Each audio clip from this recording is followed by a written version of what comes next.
मेरा नाम डॉक्टर देवाशीष शर्मा है। मैं एक प्रैक्टिसिंग स्पाइन सर्जन हूं और आज हम लोग एपिसोड नंबर 3 में आस्क डॉक्टर देवाशीष में बात करेंगे कुछ लोगों के सवालों की, कुछ लोगों के जवाबों की, कुछ क्वेरीज की, कुछ प्रॉब्लम्स की और कुछ अच्छी बातों की। तो नेक्स्ट सवाल आता है या फिर कह लीजिए, तो आज का पहला सवाल आता है राबी जी का। राबी जी पूछ रही है कि सर्वाइकल स्पॉन्डाइलोसिस और सर्वाइकल कैनाल स्टेनोसिस अगर 2 लेवल पे है और अगर उसकी सर्जरी करनी पड़े तो क्या उसके बाद पेशेंट 10-12 घंटे तक कंप्यूटर पे बैठ के काम कर सकता है? तो राबी जी, बहुत इंपॉर्टेंट सवाल है क्योंकि आजकल कंप्यूटर और आईटी वर्ल्ड में सारे लोग कंप्यूटर पे काम करते हैं। हमारे बहुत सारे पेशेंट्स कंप्यूटर पे काम करते हैं और सर्वाइकल की प्रॉब्लम बहुत लोगों को होती है। तो यदि आपको सर्वाइकल कैनाल स्टेनोसिस है और यदि उसकी सर्जरी आपको एडवाइस की गई है तो जनरली ऐसे केस में फ्यूजन सर्जरी होती है। कभी कभी डिकम्प्रेशन सर्जरी भी होती है, बट ज़्यादातर फ्यूजन सर्जरी की जाती है, जिसको एंटीरियर सर्वाइकल डिस्केक्टमी एंड फ्यूजन कहते हैं या पोस्टीरियर सर्वाइकल फ्यूजन भी कहते हैं। इस तरह की सर्जरीज करने के बाद पेशेंट की जो वो लेवल ऑफ डिस्क्स होती हैं 2 लेवल, वो फ्यूज हो जाती हैं। फ्यूज का मतलब है कि उन दोनों के बीच में हड्डी बन जाती है और वो 1 पीस काम करती हैं। ऐसे केस में पेशेंट आफ्टर रिहैबिलिटेशन और सर्जरी के कुछ हफ्तों से कुछ महीनों के बाद बहुत कंफर्टेबली लैपटॉप पे, कंप्यूटर पे और जनरल रोजमर्रा वाले सारे काम कर सकता है। हाँ, सर्जरी के कुछ दिन बाद पेशेंट को कॉलर एडवाइज्ड होता है और वो कॉलर कुछ दिन तक लगा के रखना होता है। हालांकि बाद में आप सब तरह के प्रोसीजर्स कर सकते हैं, इसमें कोई भी परेशानी नहीं आनी चाहिए। बहुत बहुत धन्यवाद। नेक्स्ट सवाल है कमलजीत जस्सी जी का। कमलजीत जस्सी जी ने कोई सर्जरी करवाई है अभी स्पाइन की और वो ये जानना चाहते हैं कि क्या अब पूरी जिंदगी उनको वजन नहीं उठाना है, हेवी काम नहीं करना है। तो देखिए, ये सब बहुत ही डिपेंडेबल क्वेश्चन है इस बात पे कि किस तरह की सर्जरी आपकी हुई है, आपकी स्पाइन कितनी इनहेरेंटली स्टेबल है, आपको फ्यूजन सर्जरी हुई है या डीकम्प्रेशन सर्जरी हुई है।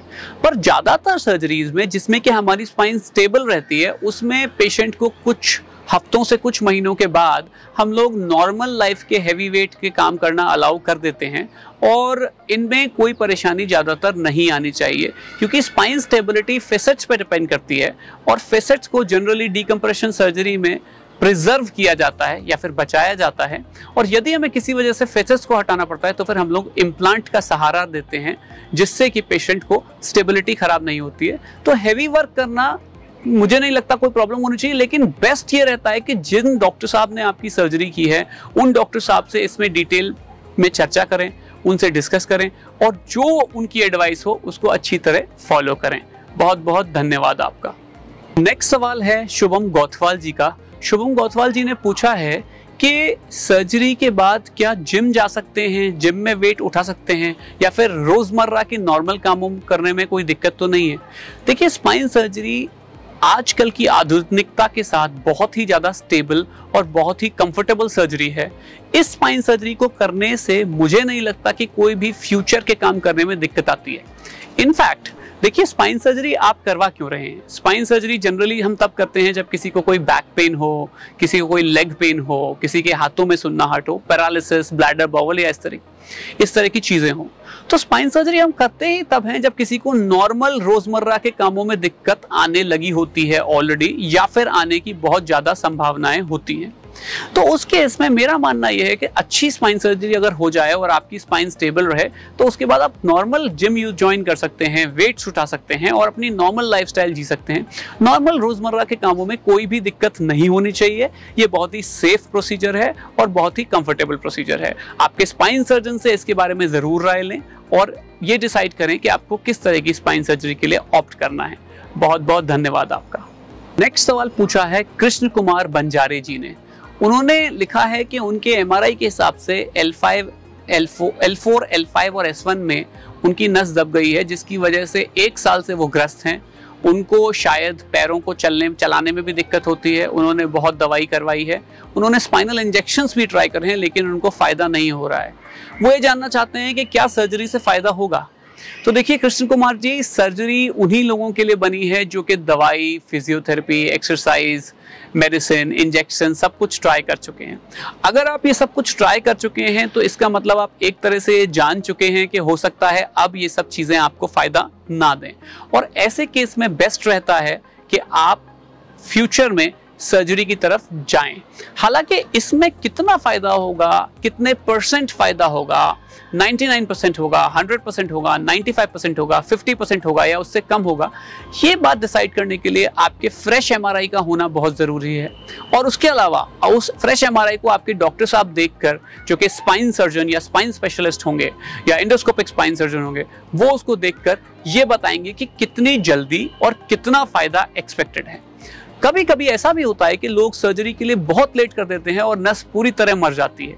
ऐसे केस में अच्छा फ़ायदा लाना सर्जरी की तरफ से थोड़ा जटिल कार्य हो सकता है। तो आप इस बारे में अपने स्पाइन सर्जन से संपर्क करें और अपने स्पाइन सर्जन को नया एमआरआई करके दिखाएं। बहुत बहुत धन्यवाद। नेक्स्ट सवाल संदीप चौरसिया जी ने पूछा है। उन्होंने पूछा है कि उनको स्लिप डिस्क की समस्या हो गई है, उनके पैरों में झुंझुनाहट, सुन्नाहट आने लगी है और उनके डॉक्टर साहब ने उनको सर्जरी बताई है।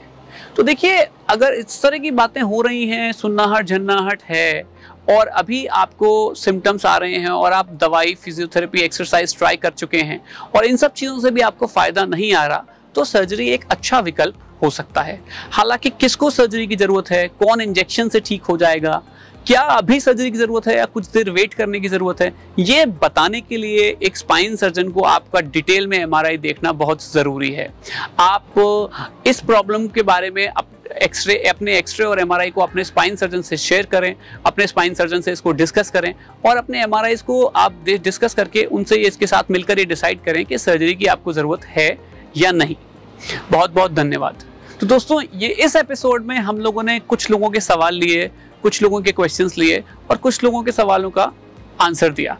अगर आपको ये एपिसोड पसंद आया तो आप हमारे चैनल को सब्सक्राइब करिए, लाइक करिए। अगर आपकी कोई क्वेरीज हो, सवाल हो, तो आप नीचे दिए गए नंबरों पे हमसे संपर्क कर सकते हैं या फिर अपने सवालों को नीचे दिए गए कमेंट बॉक्स में लिख सकते हैं, जिसका जवाब हम आपको देने के लिए तत्पर रहेंगे। बहुत बहुत धन्यवाद आपका।